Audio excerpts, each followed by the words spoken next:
네, 어느덧 9월 시작을 맞이하고 있습니다. 그동안 내내 말이 많았었던 9월의 미국의 금리 인상설, 다시 한번 더 힘이 실리고 있는 상황이고요. 중국발, 미국발 여전히 정책적인 리스크 악재도 큰 상황입니다. 이런 부분들 하나하나씩 짚어보도록 하죠. 네, 일단 증시에 대한 변동성은 더욱더 확대가 되고 있는데 정책이 어떻게 될지 여부를 아무도 가늠을 하지 못하고 있습니다. 특히나 네. 미국이 금리 인상에 나서게 될지 아니면 금리 인상을 포기하게 될지 그 여부에 대해서도 시장에서의 갑론을박이 이어지고 있는데요. 어떻게 좀 이해하면 좋을지 MTN의 김정을 연구위원 모시고 이야기 나눠보도록 하겠습니다.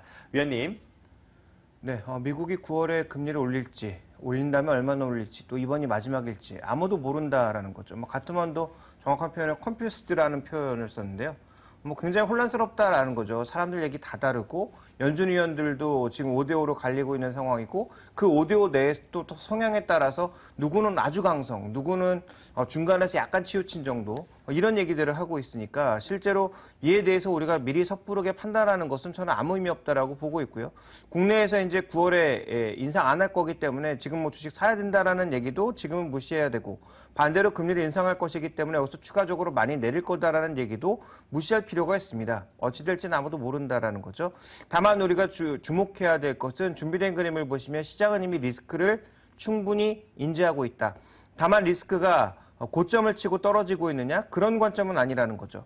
대표적으로 이제 CT에서 측정하고 있는 매크로 리스크를 보시면 이런 국면은 아니라는 겁니다. 지금 고점을 치고 떨어지는 국면은 아니라는 거죠. 고점 레벨까지 왔지만 아직까지 올라가고 있는 추이이기 때문에 확실하게 리스크가 바닥을 치고 돌아선다라든지 아니면 고점을 치고 돌아서는 그런 터닝 포인트는 나오지 않았다. 다만 리스크의 수준 자체는 충분히 어느 정도 위험을 반영하고 있다 정도로 이해해 보셔야 될 것 같습니다. 그래서 지금 확실하게 추세를 돌린다 이렇게 얘기할 수는 없고요. 아직 위험은 진행 중이다. 다만 그 진행 중인 위험이 한 8, 90%는 반영되어 있는 상태다. 그러면 실제로 금리 결정이 있었을 때 그것을 과연 시장이 어떻게 받아들이는지 새로운 리스크의 시작으로 전고점을 완전히 뚫어버리는 새로운 리스크로 인식을 할 것인지 아니면 리스크 고점을 치고 다시 떨어지는 일종의 레벨 안에 갇힌 박스권 리스크로 인식을 할 것인지 그 부분을 살펴봐야 되고요. 또 하나 우리가 주목해야 될 건 저물가기 때문에 금리 못 올려. 이런 얘기가 많이 나오고 있지 않습니까? 역발상적인 생각을 한번 해볼까요? 지금 미국이 계속 장기 성장을 예상하면서 3% 이상의 성장을 예상하면서 물가의 기준율을 2%로 정해놨습니다. 그럼 역으로 뒤집어서 미국의 연준이 미국의 장기 저성장을 인정하고 인플레이션 기준율을 1.5%로 내려버리면 어떡하겠습니까? 그러니까 우리는 지금 이 생각은 전혀 안 하고 있거든요. 미국이 장기적으로 3% 이상 꾸준하게 성장할 것으로 믿고 있기 때문에 물가 상승에 관련된 기준율을 2%로 거의 고정시켜 놓고 있는데요. 만약에 미국의 연준이 여러 가지 상황들을 고려해 보니까 3% 성장은 쉽지 않더라. 그러면 우리가 성장률 그 레벨을 전반적으로 다 다운시키자.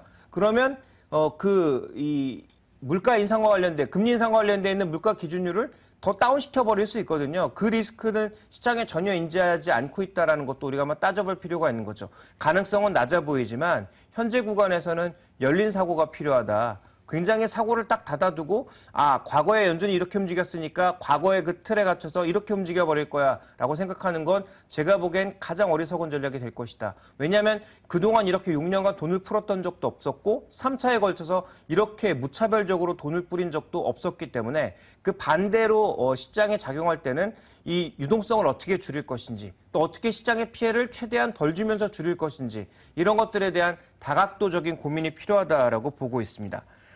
또 하나 이제 우리가 좀 봐야 될 것은 이 국채 시장이 어쨌든 2016년부터는 만기가 많이 돌아오기 때문에 이와 관련된 수익률 변동성을 과연 연준은 어떻게 대비할 것인지 이런 부분들도 앞으로 장기적으로는 체크해 볼 필요가 있습니다. 네, 역시 미국에서는 금리 인상이 단연 최대 변수입니다. 연준 의원들 안에서도 입장이 엇갈리고 있고 만약에 금리가 인상이 되더라도 그 정도와 횟수에 대해서는 아직까지 확실한 대답을 내놓지 못하고 있는 상태인데요. 네. 그렇다면 중국에 대해서는 어떠한 투자 포인트들 체크를 해봐야 될까요? 일단 중국은 최근에 부양책을 많이 내놨죠. 준비된 그림을 보시면 중국이 부양책을 많이 내놓는 것 중에 하나가 지준율과 기준금리를 낮추고 있는데요.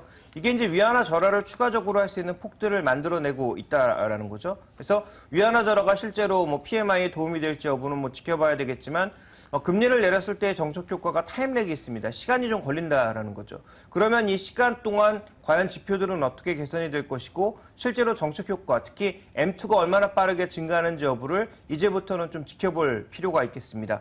또 하나 중요한 건 뭐냐면 가장 중요하다라고 보여지는데요.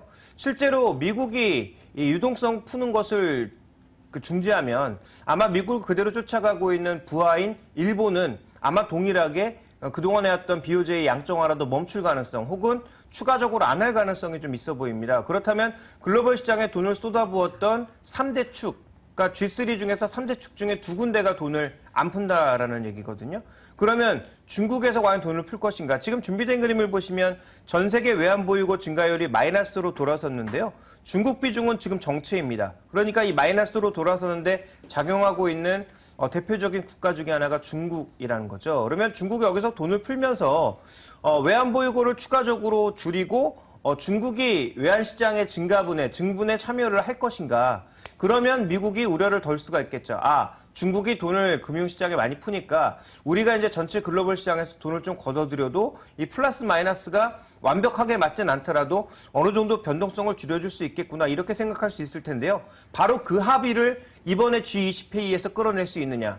그러니까 지금 FOMC 회의와 함께 G20 재무장관 회의가 있는데요. 이 재무장관 회의에서는 과연 이런 합의를 끌어낼 수 있는지가 우리가 좀 주목해봐야 되는 포인트라는 거죠. 다만 이제 중국 같은 경우에는 중국 주식에 투자하는 것을 신규 투자하시는 것은 조금 말리고 싶은 게 중국도 개별 기업 리스크는 최근에 계속 확대되고 있는 양상이거든요. 그러니까 중국의 개별 기업에 섣부르게 뭐 증권 방송이라든지 아니면 뭐 중국 주식에 투자하라고 하는 뭐 그런 전문가들의 말을 믿고 투자하는 것은 조금은 자제해야 되지 않을까라고 보고 있고요. 중국 전체 펀드에 대한 투자는 저는 뭐 장기적인 시각에서 본다면 여전히 유효하다라고 보고 있습니다. 이렇게 시장의 전망과 정책에 대한 전망이 엇갈리면서 여전히 지수보다는 종목에 투자하자라는 의견들도 많이 나오고 있습니다. 특히나 앞서 오늘의 포인트를 통해서 미국과 한국에서의 신고가 종목과 신저가 종목들의 흐름을 비교해본 바가 있었는데요. 두 국가 간의 종목들의 차이가 약간은 있었습니다. 일단 미국에서 신고가와 신저가 흐름을 보여주는 종목들의 최근 동향들부터 짚어주시죠. 아까 다 나온 내용이니까 간단하게 정리해보면 유가 반등에 의해서 에너지주들이 최근에 반등하고 있고요. 반대로 고밸류주들은 조정을 받고 있습니다. 대표적으로 바이오, 그리고 이 바이오주 내에서도 좀 많이 올랐던 종목이라든지 또 넷플릭스를 중심으로 하는 콘텐츠, 인터넷을 기반으로, 모바일을 기반으로 한 고성장주들이 조정받고 있고요. 또 하나 이제 낙폭과대주들은 어느 정도 순환이 나타나고 있다는 건데 최근에 반도체 종목군들이 또 반등을 하고 있죠. 그래서 이 반등이 의미 있는 반등이냐? 아니면 시장에 투자 의견이 버리느냐 그렇진 않다라는 거죠. 단순한 낙폭과대에 순환매가 돌고 있다는 측면에서 미국 시장은 최근에는 약간의 종목의 엇갈림이 좀 나타나고 있다는 점을 주목해 볼 필요가 있습니다.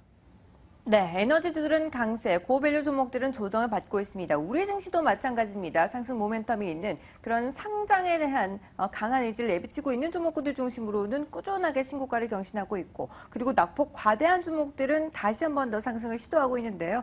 투자자들은 종목을 어떻게 선택해야 될까요? 네, 몇 가지 그림들을 좀 빠르게 보면서 종목을 골라내는 아이디어, 피킹 아이디어가 무엇인지만 좀 확인해 보도록 하겠습니다. 먼저 첫 번째 보시면 우리가 좀 살펴봐야 될 게 뭐냐면 지금 G3, 그러니까 중국, 미국, 그리고 유로존 이런 쪽의 전반적인 생산자 물가와 소비자 물가를 보시면 지금 생산자 물가는 계속 떨어지고 있습니다. 공급 쪽에 압박 요인이 있기 때문에 생산자 물가는 떨어지고 있고 소비자 물가는 떨어지지만 덜 떨어지고 있죠.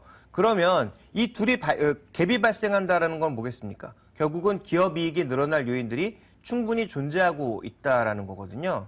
그러니까 기업들 입장에서는 원가가 줄어드는데 소비자들의 파는 물건 가격은 유지가 되고 있으니까 결국은 기업 이익이 늘어날 수 있는 시기라는 거죠. 그래서 단순하게 우리 주식을 사야 된다라는 얘기는 저는 조금은 반대하고 싶은 것이 이 중국이 지금 부품 소재 자금률을 굉장히 빠르게 끌어올리고 있고요.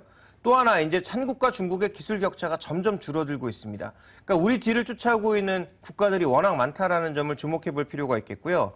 그 다음에 지금 8월 달에 ETF 자금 빠져나간 걸 보시면 주요 제조업 국가, 독일, 일본, 한국, 대만 이런 국가들에서 대거 자금이 빠져나가고 있습니다. 그러니까 제조업 중심의 국가들의 이런 부담을 가지고 있다는 건 글로벌 경기에 대한 부담, 그리고 글로벌 유동성에 대한 부담을 시장이 받고 있다라는 것이 되겠죠. 그래서 이런 측면의 국면을 우리가 좀 이해를 해볼 필요가 있을 것 같고요. 그 다음 살펴보시면 그렇다면 6월 달 이후에 그 연초부터 외국인들이 꾸준하게 장기적으로 계속 사고 있는 종목이 뭐냐? 이런 것들을 좀 확인해 볼 필요가 있는데 외국인들이 계속적으로 사고 있는 것은 뭐 배당 관련주라든지 지배구조와 관련돼 있는 종목이라든지 정말 일부 종목만을 꾸준하게 사고 있다라는 거죠.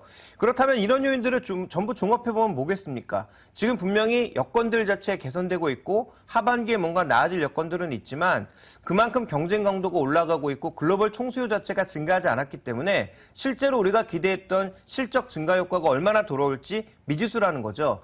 그렇다면 전문가들이 예측하고 있는 실적 추정 여전히 신뢰도가 떨어진다라고 봐야 될 것 같고요. 지금 현재 업종별 베타와 PBR을 보시면 우리나라 대부분의 업종이 PBR이 엄청나게 낮습니다. 한 배 아래 내려가 있는 그런 업종군들이 꽤 되는 상황이어서 이런 종목군들 굉장히 매력적인 거 아니야?